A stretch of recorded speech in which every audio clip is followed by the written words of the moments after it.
Hey everyone! In this quick tutorial, we'll build a simple calculator in Python.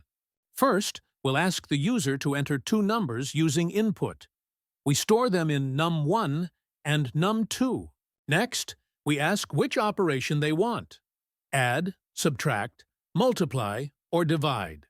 We save that in a variable called operator. Now, we use if statements to check the operator. If it's plus, we add the numbers. If it's minus, we subtract. If it's multiply, we multiply. And if it's divide, we divide.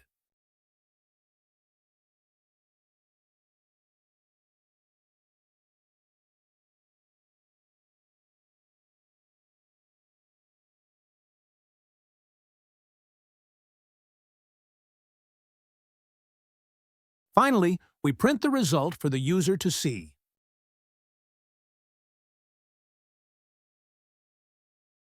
As we see here, there is a bug. It happened because input gives strings, so we have to put inputs for number in float. That's a built-in function convert. String or integer to float. And that's it. A simple Python calculator in just a few lines. Thanks for watching.